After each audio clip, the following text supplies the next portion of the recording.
Hi everyone, welcome back, or for the first time. Today we're talking about Secret Project number 4, The Sunlit Man by Brandon Sanderson, the Dragonsteel edition. This is the 4th secret project from Brandon Sanderson's Kickstarter, which is the most successful Kickstarter of all time. So first we'll take a look at the book and then we'll talk a little bit about it. So these have all 4 secret projects have been an artist showcase where they allowed an artist to completely design the book from the ground up. This is the first of the secret projects to have 3 different artists, and they've all taken a different aspect of the book. The cover is done by one, the color plates and the beautiful end papers is done by another, and the 2-tone pictures by another. I don't know which artist has done which part of the book. I'm sorry, but we'll start with a look at the cover. This lovely red, gold, yellow cover. We have a man on the front holding some sort of glowing object and a sword, and we've got like flying cities in the background. And on the back, we have, for the first time, we have nothing written on the back, but we have a woman, something happening at her chest and holding a sword. Here is the spine, the Dragonsteel logo, and also the edges of the pages are all stained black. This makes the book seem like it's hot to touch, like it's burning or smouldering or scorched even, which is appropriate for what the book is about. We'll have a look inside. We've got this lovely end pages at the front. This is a sunrise on this planet. As you can see, the sun is burning the planet as it rises. At the back we've got some more.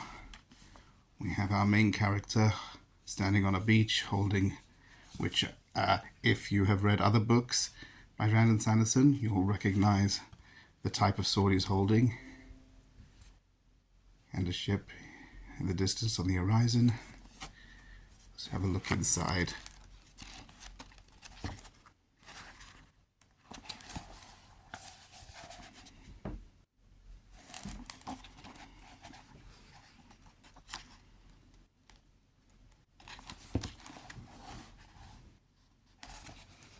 Some of the color plates, some of the 2-tone pictures.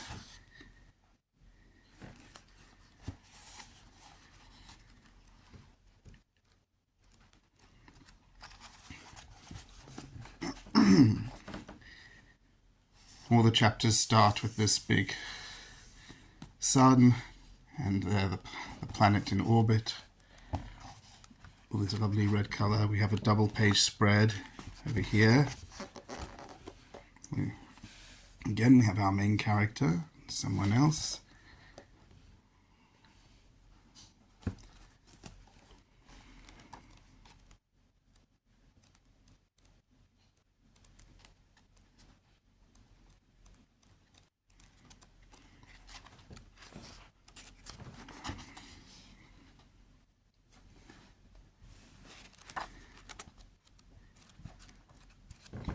Right, so the previous 3 secret projects were all standalone or semi-standalone. Obviously, Frugal Wizard was completely standalone. He didn't have to read anything. There were no references to anything else except for the Easter egg of Cecil C. Bagworth III.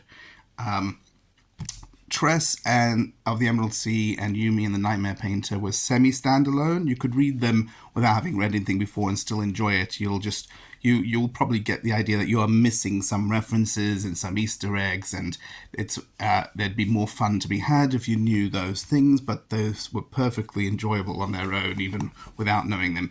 The Sunlit Man is not that. The Sunlit Man assumes that you have read the Stormlight Archive, that you have read the short stories in the Arcanum Unbound, that you have read Mistborn, that you have read Elantris, and even Warbreaker. And if you have not read at least some of those, you will most likely be lost in some places. There is a very simple adventure story in here, which is perfectly enjoyable on its own, but there are so many references to other things, not the least of which is our main character, who is called Nomad in this book. Very quickly becomes apparent that we know this character from somewhere else under a different name. I won't say who he is, but it becomes apparent pretty quickly. You know who this person is. You've read him in another book. Things like that. Some of his abilities you've seen before. You know what he can do, what they are, and how they kind of work. Things like that. So that it very much, this one relies on you having read other books in the Cosmere. And if you look at the dedication from Brandon Sanderson, for all of you, the fans of the Cosmere, this one is dedicated to all the fans of the Cosmere, and it is very much assumed that it is the fans that are reading this book. So what is it about? We have our main character, Nomad, who mysteriously finds himself on a planet, on the run from someone. And on this planet, when the sun rises, the sun distance to the planet is either too close or something else is happening, where as the sun rises, everything gets completely scorched and burnt. So the people on this planet have to constantly be moving forward in their flying cities, on their hoverbikes. He arrives on this planet, a complete stranger, and discovers the nefarious things that are happening, all the while trying to keep ahead of the sun on this planet. That is all I'm going to say, because I don't want to spoil really much more, because there is a lot of fun to be had with this book. I enjoyed it greatly. Will you enjoy it if you've not read some of the other books? I've seen some people online who have read it without having read any of the Cosmere, and they have said they've enjoyed it. But I can't come at it from that point of view, because I have read other books in the Cosmere. And to me, this feels like it was very much relying on my knowledge of those other books, references. This feels like a very much at the end of the whole timeline of the Cosmere, or very much further in the future than we've seen before.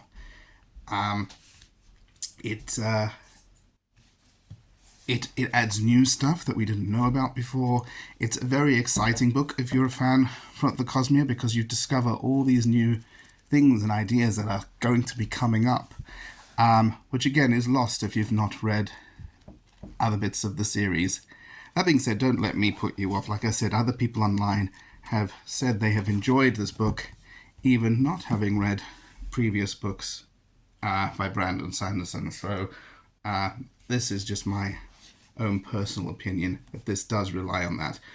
I greatly enjoyed this book. I definitely recommend it to anyone who is a fan of Brandon Sanderson. If you're reading the Cosmere, this is probably the most Cosmere heavy book that he has written.